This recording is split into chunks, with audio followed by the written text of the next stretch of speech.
Bonjour aux participants du Prospective Forum 2020. Cette année, ce serait transmis par visioconférence. Normalement, nous nous trouvons à Puy, dans le Centre Général Guisan, mais cette année, la situation Covid-19 ne nous permet pas. Dans tous les cas, je remercie déjà aux organisateurs, Alex Vautravers et Dr Caroline Parrain, et aussi M. Chamba, pour l'organisation. Et je me réjouis aussi après de voir et entendre les autres conférenciers. Je commence directement avec mon introduction. Je vous entends. Oui, bien sûr, oui, bien sûr. Bien sûr, le thème de la pandémie Covid-19 fait partie d'une crise aiguë actuelle. Il me semble à première vue que la gestion de celle-ci est en bonne main. Il me semble aussi que les responsables au niveau des gouvernements appliquent les instruments de gestion de la crise. Dans tous les cantons, les états-majors de crise cantonaux sont opérationnels et engagés. Il y a un peu plus de 20 ans, nous avons discuté dans le cadre des séminaires stratégiques avec le professeur Carrel comment gérer des pandémies ou les crises de pandémie et les crises dues au blackout. L'année passée encore, il y avait un exercice au niveau de la Confédération avec plus que 2000 participants. Donc, en principe, au niveau gestion de crise, nous sommes prêts. Mais il me semble que les résultats ne correspondent pas toujours aux attentes. Pourquoi? Est-ce que c'est la lassitude des citoyens, manque de réserve des moyens au niveau des lits et des médicaments? Ou est-ce que les préparations n'ont pas été complétées selon les directives? Ou peut-être aussi manque de la discipline ou rigueur aux différents niveaux? Ça, c'est les questions à voir. Aujourd'hui, nous essayons de discuter cette problématique et de cerner un peu mieux cette situation. Car une pandémie n'est pas similaire à une péréquation. Ou peut-être quand même, au niveau de mes expériences, soit à Berne comme ancien chef des opérations de l'état-major de conduite, soit au niveau du canton comme ancien chef de projet au niveau protection de la population. Là, j'ai vu que la gestion d'une crise se prépare. L'avantage, et ça c'est le point fort de cette crise, l'avantage de l'actuelle crise est que la prochaine crise viendra et nous serons encore mieux préparés. Le CHPM a comme mission d'être une plateforme pour échanger les expériences du passé pour tirer les conclusions pour le futur. De ce fait, je vous souhaite d'abord beaucoup de plaisir d'échanger vos expériences et ensuite discuter les enseignements pour le futur. Merci aux conférenciers, merci aux organisateurs, merci à vous tous et toutes et je vous souhaite une bonne visioconférence. C'est tout.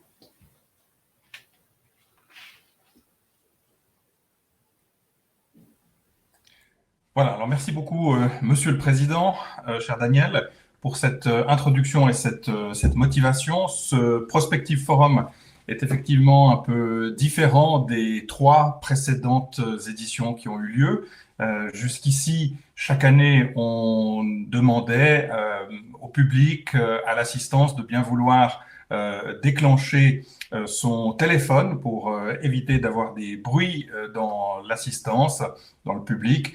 Aujourd'hui, en 2020, c'est une situation un peu particulière. On doit demander aux gens d'éteindre leur microphone pour pouvoir enregistrer convenablement les images. Donc, vous voyez qu'il y a une certaine continuité et un certain changement dans cette année 2020.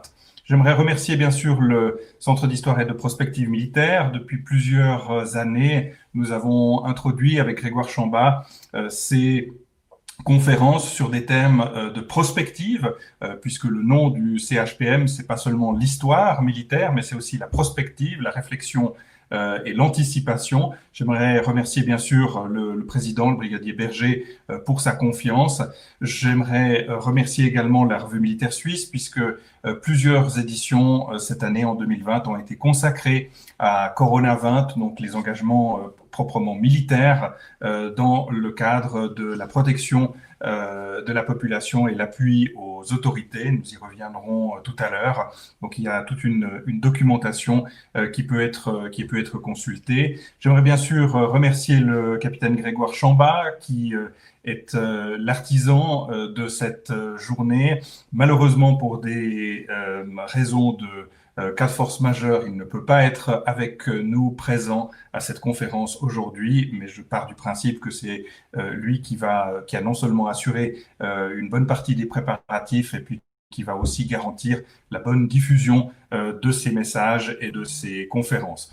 Bien sûr, j'aimerais remercier Caroline Varin. Je n'arrête pas de la remercier année après année parce que c'est quelqu'un qui est fiable, qui trouve des solutions et c'est toujours extrêmement agréable et positif de travailler avec une personne qui est un globetrotter vraiment mondial. Donc je ne sais pas où elle se trouve en ce moment, mais c'est grâce à elle que nous avons aussi pu organiser cette journée malgré des circonstances parfois un peu difficiles. Et puis j'aimerais remercier, bien sûr, une fois n'est pas coutume, les membres du Centre d'histoire et de prospective militaire et ceux qui nous regardent. Je les remercie pour leur confiance et puis aussi pour leur compréhension, puisque vous savez que la Saint-Nicolas, traditionnellement, c'est une journée de rencontres et de discussions ou d'échanges autour de thèmes de politique de sécurité. Alors bien sûr, vu les circonstances, il n'a pas été possible de réaliser un atelier de discussion traditionnel avec le repas qui permet cette convivialité, ce contact et ce réseau social. Ma foi, voilà, nous faisons avec ce que nous pouvons dans les circonstances actuelles pour pouvoir quand même marquer le coup, quand même montrer que des réflexions ont lieu.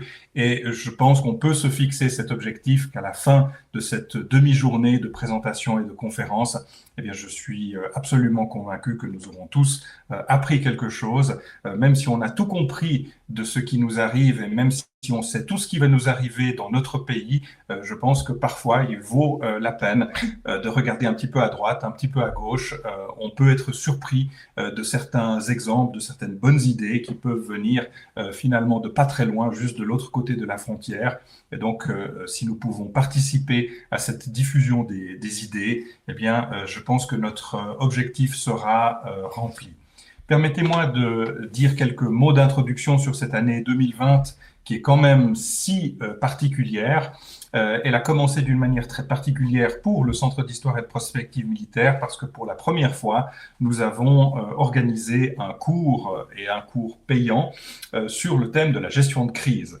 Donc, on ne pouvait pas, si j'ose dire, mieux tomber sur ce plan-là. Le thème exact de ce cours, en fait, il s'agissait de 4 journées sanctionnées par un diplôme, par un certificat. En fait, il s'agissait de la prise de décision en situation dégradée. Et l'idée de Grégoire Chamba, lorsqu'il a proposé cette initiative, était de parler de réchauffement climatique global. Alors, vous voyez que pendant, si j'ose dire, entre le premier samedi, le premier cours et le deuxième cours, on a dû changer un petit peu notre fusil d'épaule, mais vous voyez que malheureusement, quand on parle de gestion de crise ou de gestion de situations exceptionnelles, quand on parle d'anticipation ou de gestion de maîtrise des risques, vous voyez qu'on n'est pas tout à fait faux de proposer ce type de cours. Je peux dire aussi que ce cours, même si son organisation logistique a été quelque peu transformée, on a dû faire certains cours à distance et puis d'autres en partie en présentiel et d'autres en partie à distance, pour respecter les prescriptions sanitaires, eh bien, je pense qu'à la fin de ces 4 journées, on peut dire que ce cours a été un succès et nous allons donc poursuivre ces efforts et développer ce cours, proposer également d'autres cours. Donc, il y aura un cours sur la prise de décision en situation dégradée numéro 2, si vous voulez, ou étape 2, qui aura lieu au printemps 2021.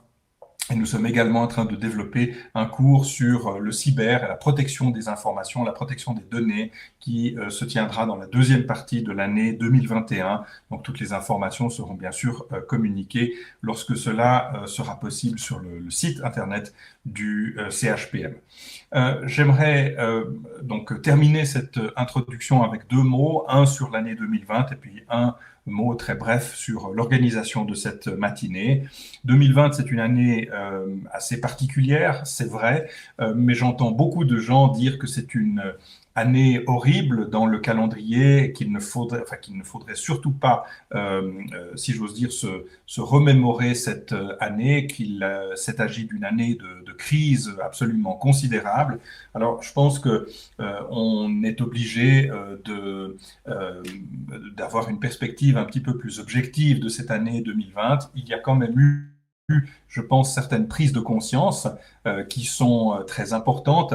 Et je pense que si on se place dans cette logique de l'expérience acquise ou de l'expérience vécue durant cette situation Covid de 2020, eh bien, je pense que à partir de maintenant, lorsque nous verrons chaque année des communications sur le rapport sur la politique de sécurité de la Suisse, par exemple, le rapport annuel de l'Office fédéral de la protection de la population, la journée annuelle du service sanitaire coordonné, que j'ai beaucoup apprécié ces dernières années, et je pense que c'est une excellente occasion pour que les personnes se rencontrent, se connaissent. Les lunchs stratégiques qui étaient organisés il y a encore quelques années à Berne, 2 ou 4 fois par année, le rapport du service de renseignement de la Confédération. J'oublie encore les journées qui ont lieu chaque 2 ans, les journées organisées par le Réseau national de sécurité. Vous savez qu'il y a maintenant un forum suisse de sécurité qui existe et qui organise des conférences. Donc, je pense que tous ces événements, nous pouvons maintenant les fixer dans nos agendas. Ce sont des repères, si j'ose dire, pour les personnes qui sont intéressées et qui sont constructives, qui ne sont pas uniquement intéressées à se lamenter sur la situation actuelle et le tragique, mais qui sont également prêts et disposés à œuvrer de manière constructive en faveur de la population, que ce soit suisse ou d'ailleurs internationale. Sur cette année 2020, j'ai entendu et nous avons prononcé plusieurs fois le mot de crise. Alors vous savez que c'est un mot que je n'aime pas, que je n'ai jamais aimé. Moi, je préfère dire, au lieu que de parler de crise, je préfère dire qu'il s'agit d'une situation exceptionnelle. Vous savez que ma définition de la crise, c'est là où le langage s'arrête. Lorsque vous ne pouvez pas décrire ce qui vous arrive, lorsque vous n'avez pas les outils pour comprendre ou pour définir ce qui a lieu, eh bien, à ce moment-là, vous pouvez parler de crise. En réalité, nous sommes aujourd'hui dans une situation qui est certes exceptionnelle par toute une série de côtés, mais enfin, les planifications existent, les risques ont été mesurés, et donc nous avons des outils pour faire face à cette situation exceptionnelle. Vous savez, le premier colloque scientifique à l'Université de Genève auquel j'ai participé, c'était prémonitoire. C'était il y a très longtemps, c'était en 1998, sauf erreur. Et ce colloque, qui était organisé par l'Université de Genève, par le département de géographie, a commencé par une allocution du professeur Raffestin, directeur du département de géographie, qui a défini la crise et qui a dit qu'une crise ne se définissait pas par ses causes, elle se définit par ses effets. Et je pense que ça, c'est quelque chose qui est essentiel.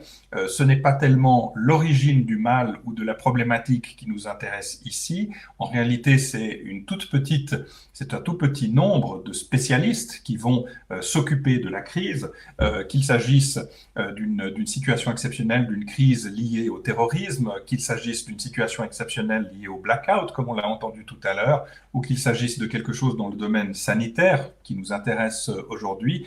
Je dirais que la cause est finalement peu importante et intéressante. Ce qui nous intéresse pour définir la crise, c'est véritablement les effets sur une population très large, sur un grand nombre de personnes. Et puis, une crise, en principe, déborde les frontières et les organisations étatiques. Donc, je pense que c'est quelque chose à méditer. Notre problématique n'est pas tellement de résoudre la crise sous l'angle de ses causes, parce qu'aujourd'hui, on sait grosso modo qu'il faudra un virus, qu'il faudra que ce virus soit efficace et qu'il faudra que ce virus soit administré à une part importante de la population. Donc, si j'ose dire, la problématique est déjà résolue. Ce qui nous intéresse maintenant véritablement, ce sont les effets, c'est de réduire l'effet pervers ou l'effet néfaste sur la population, sur l'économie, sur la société, sur la santé, pas seulement physique, mais aussi mentale d'un grand nombre de personnes. Voilà, et puis je termine avec un mot d'organisation. Donc nous aurons un premier panel qui sera véritablement focalisé sur la Suisse, et votre serviteur ainsi que le colonel EMG Hans-Jakob Reichen qui est avec nous aujourd'hui parleront de la situation Suisse. On parlera plutôt du côté civil d'un côté et plutôt de l'engagement militaire de l'autre. Ce panel sera modéré par le docteur Caroline Varin. Nous aurons ensuite une pause entre 10h30 et 11h, et le deuxième panel, qui sera également modéré par Caroline Varin, aura pour objet véritablement de traiter les questions internationales liées au Covid. J'en dirai un ou deux mots également, parce que je pense que c'est absolument essentiel. On n'est pas seul dans cette situation exceptionnelle, et donc on ne peut pas imaginer que des solutions prises ou des décisions prises de manière isolée soient véritablement efficaces. Je vous remercie beaucoup pour votre attention, et je propose maintenant de passer à la séquence de ce panel numéro 1. Merci de votre attention.